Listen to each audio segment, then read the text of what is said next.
নমস্কার বন্ধুরা, আশা করছি সকলেই ভীষণ ভালো আছেন। আর একটি নতুন ভিডিও আপনাদের সকলকে স্বাগত। বিশেষ দিনে বিশেষ ভিডিও বানানো হয়েছে। এই ভিডিওটির সাথে সম্পূর্ণ থাকার জন্য আপনাদের সকলের কাছে অনুরোধ রইল। রাত পোহালেই সরস্বতী পূজা, সেই জন্য প্রত্যেক বছরের মতো এবছরও আমার বাড়িতে সরস্বতী পূজা হবে। সেই জন্য একদিন আগে থেকে পূজার সমস্ত আয়োজন শুরু হয়ে গেল। ফুল ফল, দশকর্মার জিনিসপত্র, পুজোর সামগ্রী এবং ঠাকুর আমার বাড়িতে চলে এসছে। এই ঠাকুরটি কালকের মায়ের পূজা হবে। কাল এই ঠাকুরটি দেখতে কত মিষ্টি না। রাত পোহালেই সরস্বতী পূজা, একটি নাড়ু বানানো খুব কঠিন কাজ। সেই জন্য মা একদিন আগে থেকে নারকেল নাড়ুটিকে বানিয়ে রাখলো। মা ভীষণ ভালো নারকেল নাড়ু বানায়। গুড় এবং চিনির সংমিশ্রণে নারকেল নাড়ুগুলোকে তৈরি করে নিল মা। নারকেল নাড়ুর মায়ের হাতের খেতে অন্যতম হয়ে থাকে, সবাই পছন্দ করে। নারকেল নাড়ুগুলো বানাবার পর ঠিক দেখতে এই রকম। মাও ভীষণ ভালোবাসেন নারকেল নাড়ু বানাতে। কিছু কাজ এগিয়ে রাখার জন্য কাজু এবং কিশমিশকেও ভিজিয়ে রাখলাম, ধুয়ে ভালো করে রাত্রিবেলায়। গ্রেট করে রাখলাম গাজরগুলো। সকাল হতেই শুরু করে দিলাম গাজরের হালুয়া। একটি পাত্রের মধ্যে ঘিকে গরম করে গাজরগুলোকে ভালো করে ভাজা ভাজা করে নিলাম। তারপর অন্যদিকে আরেকটি পাত্রের মধ্যে দুধের মধ্যে এলাচ এবং তেজপাতা দিয়ে ভালো করে দুধটিকে ফুটিয়ে নিলাম। কিছুক্ষণ ফোটাবার পর চিনি এবং কনডেন্স মিল্ক দিয়ে ভালো করে ঘনত্ব তৈরি করে নিলাম দুধের। তারপর ওই দুধের মধ্যে গ্রেট করে রাখা ভাজা গাজরগুলোকে দিয়ে দিলাম, কিছুটা কনডেন্স মিল্কও মিক্স করে নিলাম। কিছুক্ষণ তৈরি হয়ে আসার পর ড্রাই ফ্রুটস অর্থাৎ কাজু এবং কিশমিশ দিয়ে নামিয়ে নিলাম। আমাদের বাড়িতে ভোগের জন্য প্রধানত দু ধরনের খিচুড়ি হয়, ডালিয়ার খিচুড়ি আর একটি গোবিন্দভোগ চালের খিচুড়ি। এখানে ডালিয়ার খিচুড়িটি আমি রান্না করব। সেই মতো সমস্ত উপকরণ সামগ্রী নিয়ে নিলাম। একটি কড়াইয়ের মধ্যে কালো জিরা, কাঁচা লঙ্কা এবং টমেটো কুচি দিয়ে ভালো করে কষিয়ে নিলাম। দিয়ে তারপর সমস্ত সবজিগুলো একে একে দিয়ে ভালো করে নাড়িয়ে নিলাম। এখানে ডালিয়াটিকে ভালো করে ধুয়ে ভিজিয়ে রাখলাম কিছুক্ষণ।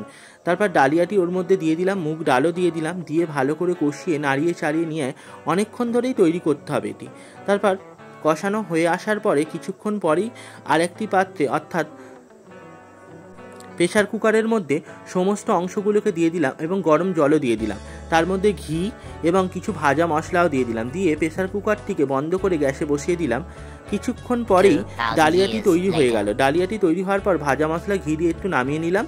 দেখতে ঠিক এইরকম হয়েছে। অন্যদিকে মা তৈরি করছে সুজির হালুয়া। সুজির হালুয়ার জন্য ড্রাই ফ্রুটস এবং দুধ ব্যবহার করলো মা। ভীষণ ভালো খেতে হয়েছিল, সবাই ভীষণ প্রশংসা করেছে সুজির হালুয়ার। ভোগের জন্য আরেকদিকে অন্য উপকরণ হচ্ছে 7 রকমের ভাজাভুজি। ভাজাভুজি হচ্ছে ভোগের জন্য প্রধান একটি উপকরণ।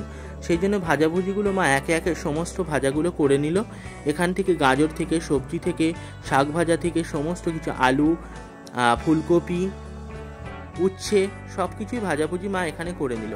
অন্যদিকে আমি চলে গেলাম গোবিন্দভোগ চালের পায়েস বানানোর জন্য। পায়েসের চালটিকে প্রথমে ভালো করে ভিজিয়ে ধুয়ে রাখলাম। অন্যদিকে আরেকটি পাত্রের মধ্যে দুধের মধ্যে এলাচ ও তেজপাতা দিয়ে ভালো করে ফুটিয়ে নিলাম। তারপর দুধটিকে ভালো করে ঘন করে নেওয়ার পরে সেখানে গোবিন্দভোগ চালগুলোকে দিয়ে দিলাম। দিয়ে ভালো করে নাড়াতে থাকলাম, কারণ পায়েস সব সময়তেই খাতা বা খুন্তিকে সবসময় নাড়াতে হবে।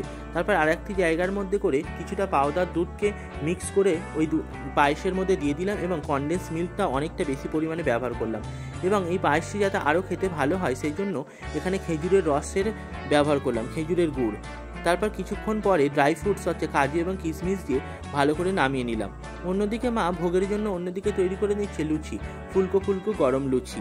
লুচিগুলোর ময়দা মা আগে থেকেই মাখিয়ে রেখেছিল। তারপর মা তেলের মধ্যে একে একে সেই লুচিগুলোকে ভালো করে ভেজে নিল। খেতে লুচিগুলো মায়ের হাতে সব সময় অন্যতম হয়ে থাকে।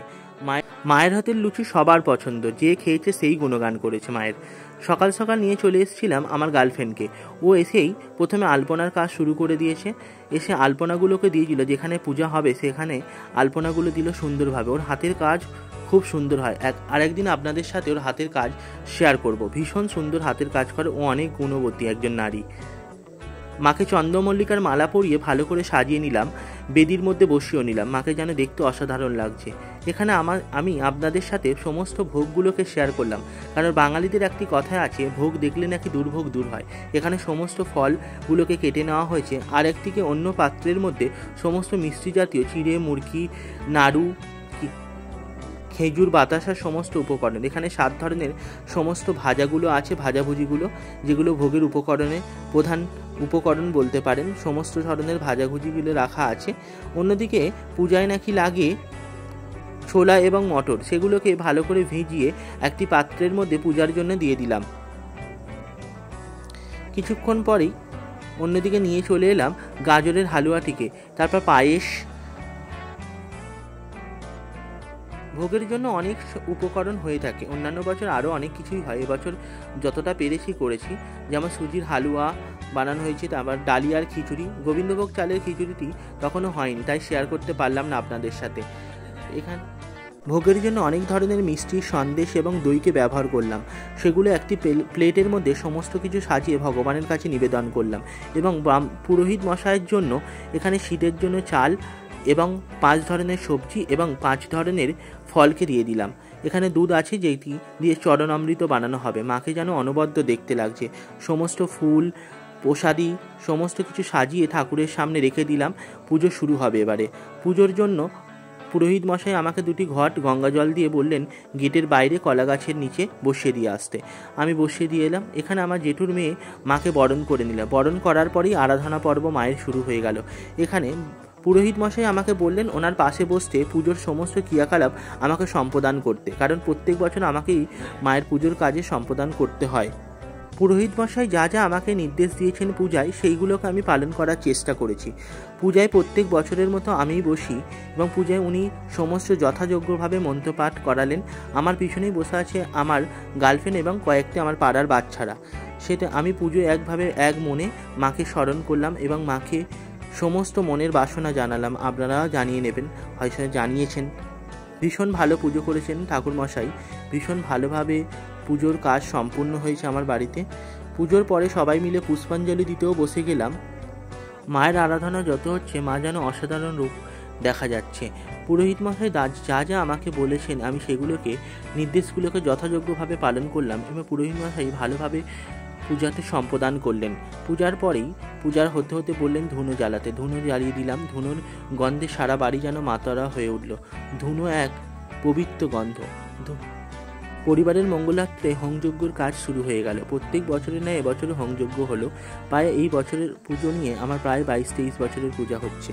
প্রত্যেক বছরে আমার বাড়িতে পূজা হয় এবং ভীষণ আনন্দ করি। প্রত্যেক বছর মনে হয় কোথাও একটা সরস্বতী পূজায় ঘুরতে যাই, কিন্তু যা আর হয়ে ওঠে না। কিন্তু বাড়ির কাজেও এত ব্যস্ত হয়ে পড়ি পূজার কাজে, সেগুলোর মনেও হয়তো পড়ে না। তারপর মায়ের পূজার শেষে যেন মাকে দেখতে অনবদ্য লাগছে। দেখুন মাকে কত সুন্দর লাগছে। এই করুণাময়ী মা, তুমি সবার মঙ্গল করো, সবাইকে বিদ্যা বুদ্ধিতে ভরিয়ে তোলো। পুজোর শেষে চলে গেলাম ছাদে। ছাদে গিয়ে নিজের এবং নিজের গার্লফ্রেন্ডের সাথে কতগুলো ফটোশ্যুট করে নিলাম। কোথাও তো বেরোতে পারি না, তাই ছাদের মধ্যেই ফটোশ্যুটগুলোকে করে নিলাম। দুজনকে কেমন লাগছে কমেন্ট করে জানাবেন। ভালো লাগছে কি খারাপ লাগছে জানাবেন। ভোগের জন্য তৈরি হয়েছিল বাঁধাকপি চচ্চড়ি, গোবিন্দভোগ চালের খিচুড়ি, বেগুনি এবং পাঁপড় ভাজা।